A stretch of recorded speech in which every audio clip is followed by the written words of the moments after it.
Welcome to LC Screen Talk. My name is Larry, and this is the latest video in our series, Underrated and Overhyped. In this series, I am joined by a special guest for each video in which we discuss the films we find to be underrated and overhyped by the general critical consensus for a specific genre.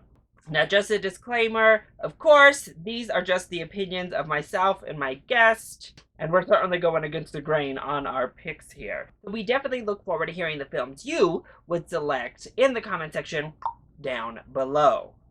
So for today's video, I am joined by Dempsey from Pillot Productions, in which we're going to discuss coming of age movies. So I'm going to go ahead and let Dempsey kick us off with his picks. Hey there, Dempsey from Pillot Productions here. First and foremost, I just want to say thank you to Larry over at LC Screen Talk for choosing me to be a part of this wonderful collaboration, this wonderful video. I am personally a really huge fan of his Rotten Tomatoes Got It Wrong series, just because more often than not, Rotten Tomatoes does get it wrong, and very few people are quick to call him out on it, or really have the guts to do it. So for that, I applaud you, Larry. I just think that over the past few years, it's started to become a thing where people are actually sticking to their own opinions on films and going, hey, you know what? Rotten Tomatoes might not be right about everything.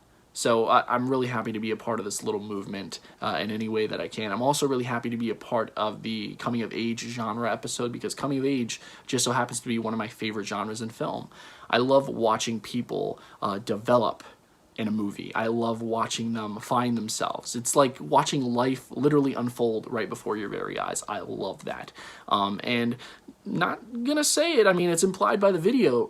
A lot of movies that I think are really good have gotten really sour scores on Rotten Tomatoes, and a lot of movies that I don't really favor, I think, have gotten some favorable reviews on Rotten Tomatoes. So I'm here to tell you which ones. I have 5 picks for you guys. I'm going to let you know whether I think they're too high or too low on the spectrum, and I'm going to let you know why I think that they need a change in rating. So without further ado, I don't want to waste any more of your time.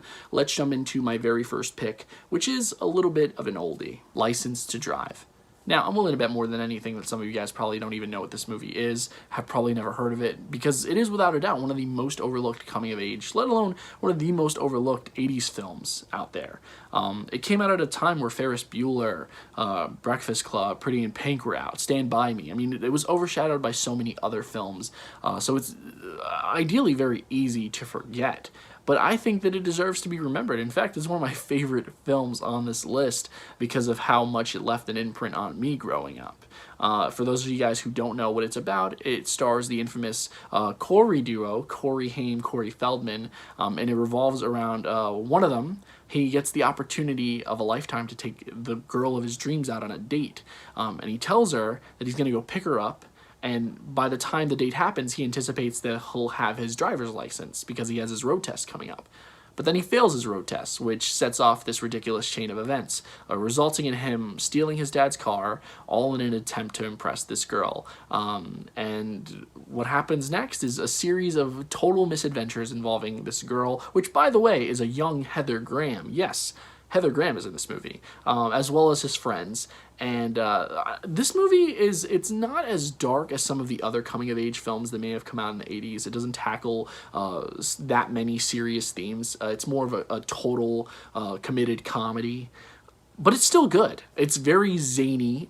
It's very zany. There's some very wacky moments. But I don't understand why this film got a 17% on Rotten Tomatoes. Yes, 17%. I think that it tackles perfectly that connection that teenagers have with freedom and driving. For every teenager, getting your license is the gateway to freedom. And I think it does a really good job at capturing that and following this character, even though he goes to ridiculous lengths to obtain that freedom. It's a sweet movie. It's not to be taken too serious, but I feel like the critics just didn't take it serious at all. If you haven't checked it out, please do check it out. But yeah, critics definitely got it wrong. Way too low with this one. On to my next pick, American Graffiti. Directed by George Lucas, yes, that George Lucas, the film revolves around a group of teenage friends who are spending their last night of summer vacation together. But then they all get separated, they get into a bunch of misadventures, some of them have these existential epiphanies because all of their lives are about to change. I think they're about to graduate high school and go into the real world or college or whatever.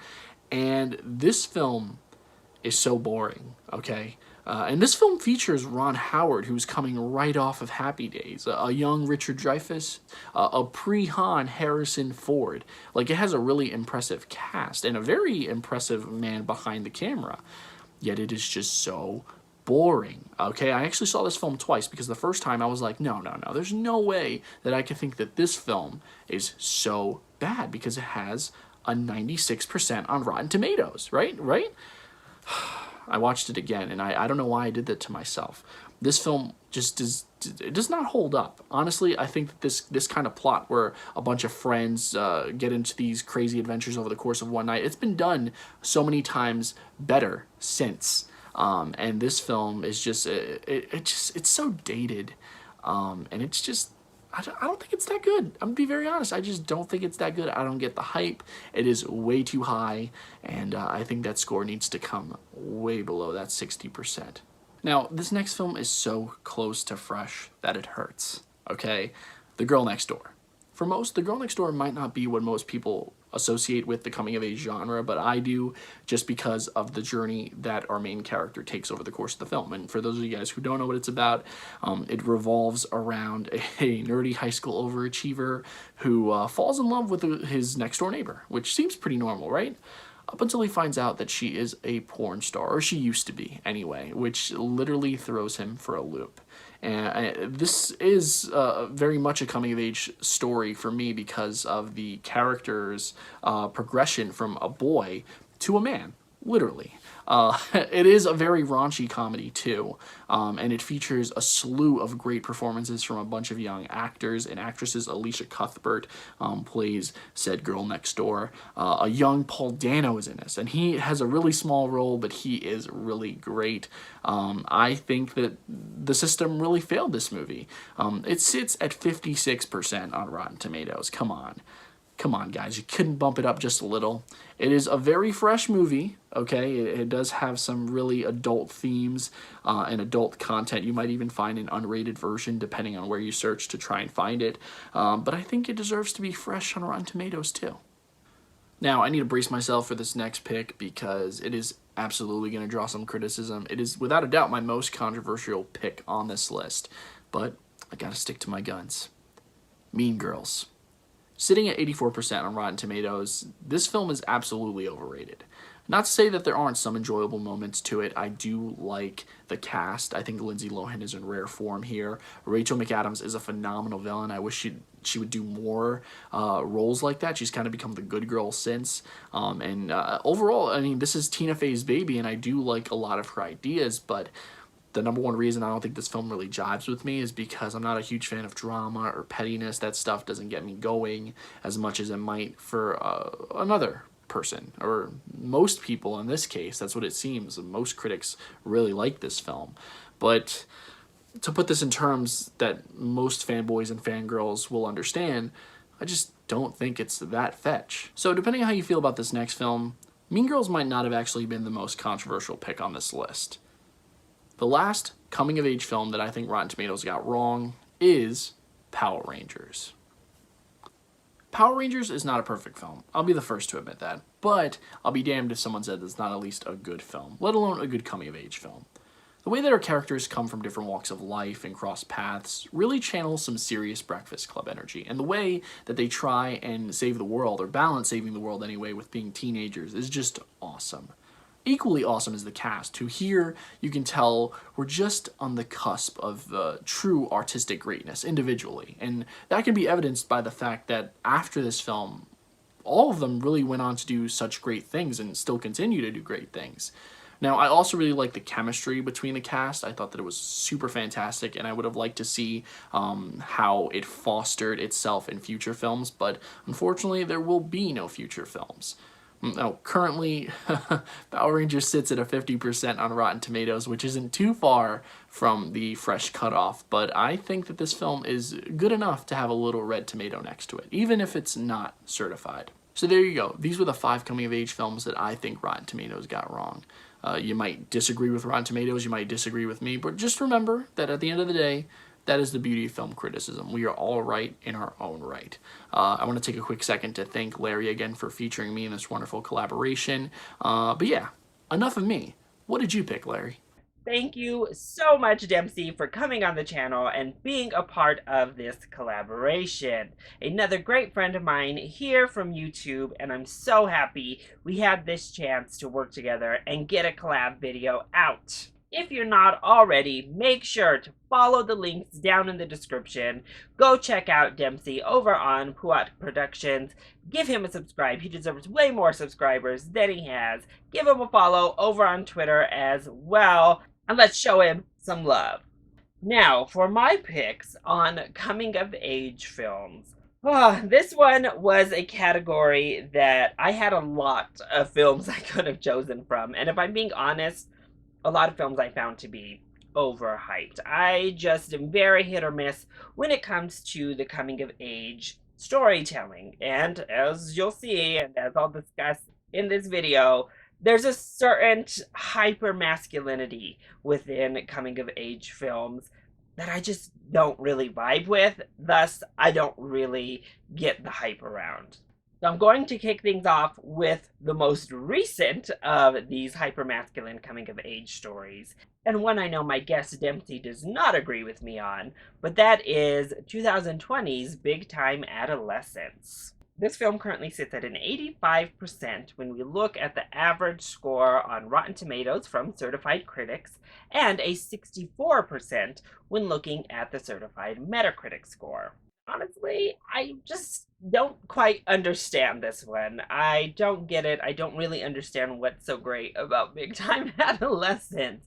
It's one of those scenarios where it is so far disconnected from anything I ever experienced that I just don't click with it. And that's a big part of any coming of age story, is being able to kind of see yourself and some of your experience there.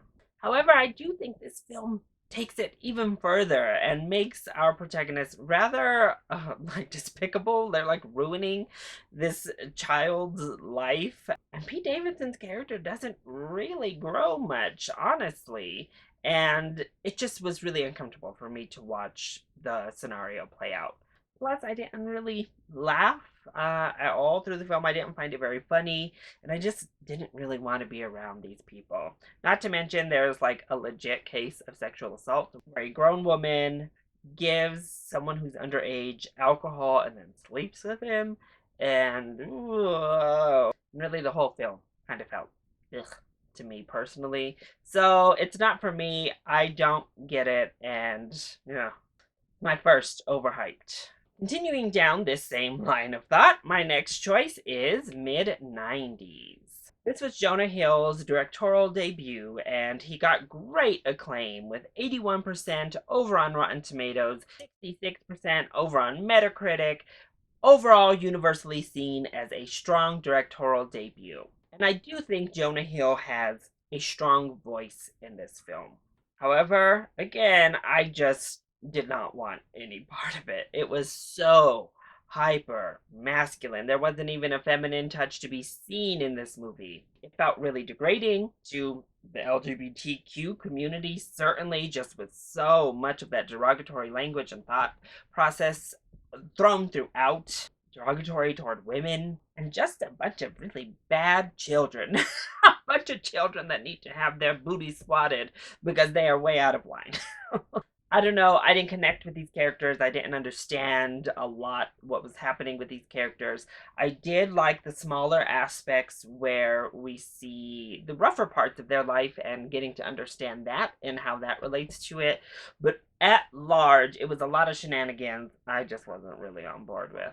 Breaking things up, let's go ahead and discuss the one film I chose as underrated, and that is The Princess Diaries. This film, starring Anne Hathaway and Julie Andrews, currently sits at a horrific 18% from Rotten Tomatoes certified critics, as well as a 52% on Metacritic. I don't get it. I guess I grew up when this film, I guess I was pretty young and it was part of my growing up experience watching The Princess Diaries, but I did not realize that this film was so panned by critics. They just didn't get on board. I found this to be a really funny, really easy breezy, relatable, easy to attach yourself to type of coming of age film. Of course, we're not all getting to be princesses and taught lessons going into the royal court, but the Anne Hathaway character is very relatable. I loved her charm. I thought she was great in the role. Of course, Julie Andrews kills it. And it is definitely a product of its time from the early 2000s. Quirky, it has a lot of laughs, and it just is a good time to watch. Now, jumping back into coming of age stories that just didn't resonate with me, we have Superbad. Oof, this one I know is a big classic to so many. I just didn't get, especially now as we continue to say, oh, this is the female Superbad, and it's feminine led, female directed, raunchy type of comedies. But I don't really get the similarity, and honestly, I have found all of those female-led Superbads to be much better than the film they're being propped up against. The humor just did not land, and here we have Jonah Hill on this list yet again, this time just an actor, but a lot of Jonah Hill's material doesn't land with me. We have a lot of awkward characters here, but when the humor is just so like kind of gutter level, when we're so horny like all the time in the film, I just don't relate to that type of coming of age style. Comedy style wasn't my jam, and I'm glad everybody else loves it, but Superbad is just bad for me. And then finally, I'm just gonna insert a director here, and it's Richard Linklater, because I don't get it. I don't get his coming of age films. Specifically, obviously, we'll be talking about Dazed and Confused, we'll be talking about Boyhood, and we're talking about Everybody Wants Some. 3 films I just don't get. And I just don't get Richard Linklater when he gets into this really self-reflective storytelling, which is great, and I know that's what rings true with so many folks, but when it comes to the humor and Dazed and Confused, I don't relate to it on any level. Some of the conversations are interesting, and it's actually my favorite of these 3, but it just never quite gets there for me. Boyhood was just a cool experiment in my eyes that doesn't really develop the coming of age story in it all, rather than just voyeuristically watching from afar. So it doesn't work for me. It didn't connect with me. I didn't feel or resonate with the characters. And I felt like I was just watching a cool art exhibit that took place over 12 years rather than getting invested in this boy's story. Everybody Wants Some was literally just like college boys looking to get laid, like, constantly. And again, that doesn't resonate with me. It doesn't work with me, and I don't want to be around these people. I found them obnoxious, and it didn't work. So Richard Linklater as a director, when he brings out a coming of age story, I can pretty much guarantee everybody else in the world is gonna love it, and I'll just be sitting over here wondering what's the deal. So those are my picks, as well as Dempsey's picks for the most overhyped and underrated coming of age films of all time. What did you think of the films we selected? And more importantly, we want to hear the films you think are overhyped and underrated within the coming of age genre. Let us know either in the comment section down below, or you can hit either one of us up on Twitter. Make sure that you head over to Dempsey's YouTube channel and Twitter page, both links down below. Hit that subscribe button, give him a follow. He deserves all of the love, so make sure you go and shower him with it. While you're here, if you enjoyed this video, hit that like button down below and subscribe so you are always up to date on my latest videos, including every video in this series. I love you all so much for your continued support. Mwah! Thank you for watching, and I'll see you next time. Bye!